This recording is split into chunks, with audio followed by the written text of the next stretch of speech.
Good morning, Millennial Morticians. Happy Wednesday morning. Thank you so much for joining me for another episode of this incredible podcast. I know you could be anywhere today, but you chose to be with us, and I'm so glad you're here.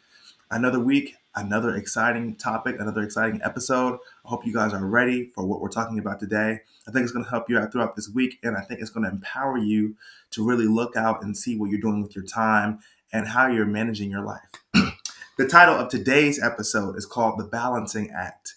The Balancing Act. We got the title for today's episode, well, because life, as people say, can be like life be lifing sometimes, or things be happening. As the younger people say, people younger than me, uh, I do believe that with all the things going on in the world, all the challenges, all the problems, all the work and the needs, that you really have to have a good and strong balancing act. You have to be able to manage so many different things at the same time. Yet, if you're in funeral services, deliver a strong, compassionate promise to your families, a strong, compassionate service to the people you're serving each and every time. And it has to be right and it has to be sharp. And you only get one time to get it that way. And so you enter into a state of being unbalanced. You might have problems in your personal life. You might not have time to go out and hang out with your friends or family. You might not have times to go out and date other people or meet new people because you're living an unbalanced life. You're oversaturated. There's too much stuff going on at one time. And a lot of times with this work, 90% of it is going to go home with you either, mentally, physically, or emotionally. So you have to account for all those different things. And over time, you get used to just living an unbalanced, unhealthy lifestyle or life. And you lose, even in our career fields, even in your jobs, you lose a little bit of who you are and what you were because you're so busy trying to appease others and you're so busy trying to meet the demands of the business and of the funeral home that it creates a lot of uncertainty in your life. And before you know it, you'll look around you and a lot of those personal relationships, those personal connections that you've made over the years, friends 30, 40 plus years, they'll start to disappear and they'll start to vanish on you.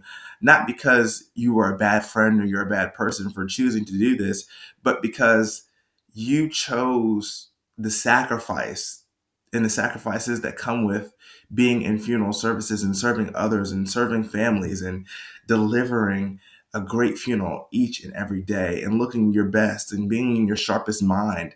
And so learning how to take that weekend off and say, hey, my friend's having a baby shower. I have to be there to support them. Learning to make those cravings in your schedule. I know it's hard to do, and I know it's hard for funeral homes to squeeze that in with the way the economy and the market is right now, with more and more funeral homes looking for employees, funeral directors, and embalmers who are licensed that can serve in these roles.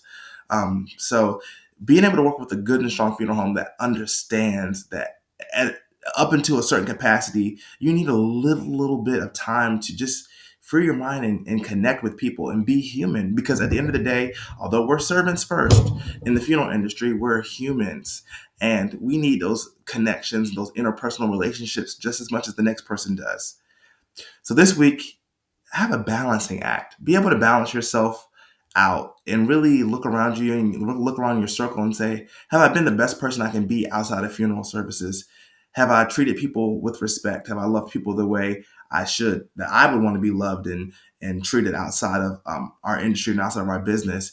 And what can I do to be a better person in the funeral home? Maybe I'm not spending enough time there. Maybe I need to be there more to learn more and to grow more and develop my skills. Well, guys, I'm your host, Jaden Fowlkes. This is the Millennial Mortician podcast, a podcast that engraves, and I hope it engraved your heart today with today's episode. Make sure you guys like, subscribe, comment, and share any more video ideas you guys may have. Have a blessed one. Look forward to seeing you guys on the next one.